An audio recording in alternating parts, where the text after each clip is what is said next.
Okay, so looking at obstacles in life. Why do obstacles come over? Have you ever wondered why do obstacles come? You'll be surprised. Obstacles in the outer world are created by our own mind. Are you surprised? Well, that's the truth. In the subtle realm, our mind wants to or does not want to do certain things. Have you observed this? There are certain things that we are partially committed to. We want to do it, and yet there are certain things in the mind that say, oh, probably not, next time, not too much, I don't know if I can do it. The fears, apprehensions, do's, do nots. In the subtle, these apprehensions reflect as obstacles in the gross. What are these obstacles? This could be in the form of your boss not giving you a leave, family member, or somebody else outside, or a situation, or something in nature. Nature needs a way to present obstacles in the gross for something that is reflected in the subtle in our own mind. You see that? In the subtle, the mind is not fully committed, and therefore that reflects in the world or in the gross as an obstacle. It seems, oh my God, how is this possible? But you see, our own mind reflects, our own consciousness reflects outside in other people, situations as our own selves. And that comes back to us. It's like a mirror. Let's take this example. You go and stand in front of a mirror. You make a funny face. You jut out your tongue and make a funny face over there. What do you think that the mirror would reflect? Would it reflect back a smiling face? It would again reflect back a face with a tongue jutted out. Now if you sit there and complain and say, why is the person in the mirror teasing me? It's the role of the mirror to reflect you back. Similarly, the nature of consciousness is to reflect back to us whatever is there within. जो हमारे अंदर है वही हमको वो चेतना वापस दिखाती है. But how can the consciousness show us those things? Whatever is there inside is in the subtle. Consciousness needs to reflect it back in something gross, and therefore people or situations or objects come and reflect back our state of mind to us. Isn't that so profound? यार कितना सुंदर है ये. हमारे ही मन में जो बाधाएं हैं वो लोगों के रूप में और परिस्थितियों के रूप में वापस आती है हमें, और हम क्या करते हैं फिर शिकायत करते हैं. That person did this to me. This situation was not conducive, that is why things failed. And we further build on the chain of karma. ना ही कोई व्यक्ति कुछ कर रहा है बाहर, ना ही कोई परिस्थिति कर रही है.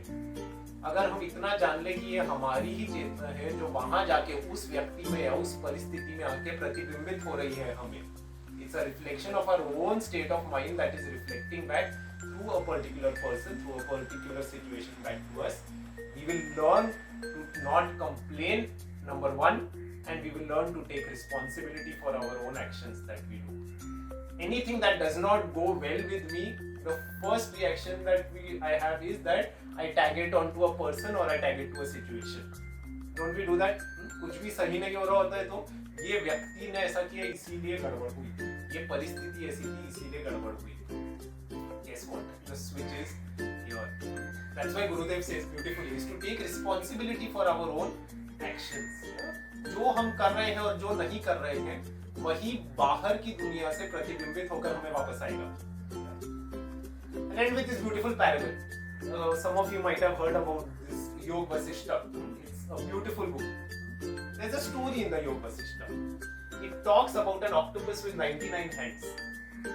And it talks about how the octopus is in a jungle, really scared and battered. And because it is very scared, it feels that some enemy is going to attack it and kill it. उसको डर लग रहा है कि कोई तो उसको मारने वाला है. And out of that fear, it wails loudly, it cries loudly.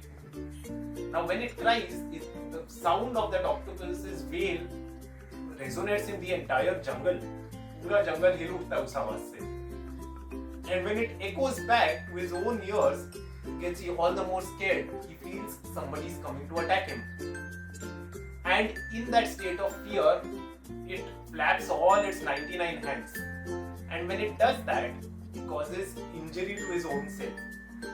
Now when the injury is caused, he gets even more scared. He feels somebody is attacking him. So he wails even louder. When he wails louder, the echo back to him is louder. And when the echo is louder, he is even more scared. And he flaps his 99 hands even more vigorously, causing even more injury to himself. And when that injury happens, what does he do? He wails even louder. And it is a non-stop continuous chain wherein he keeps getting scared of his own sound, he keeps wailing and he keeps injuring his own self, thinking that there is an enemy outside there causing harm.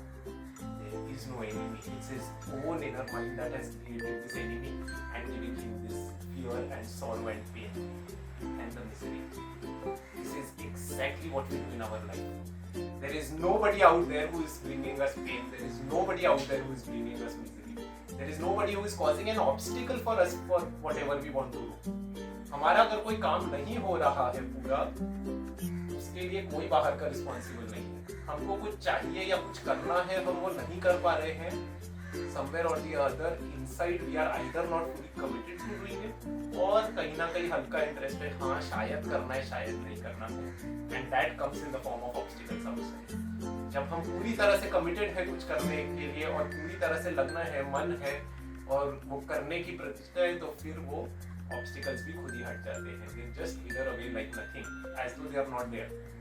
Everything becomes supportive. Nature in the form of people, situations becomes conducive for us to be able to move ahead with whatever we want to. So if there are obstacles in your life next time, you know where to look. Step number 1, stop blaming people, stop blaming situations. Step number 2, look within and see, am I fully willing and committed to go through it. Step number 3 is go for it and you will see how the obstacles wither away on their own when you're totally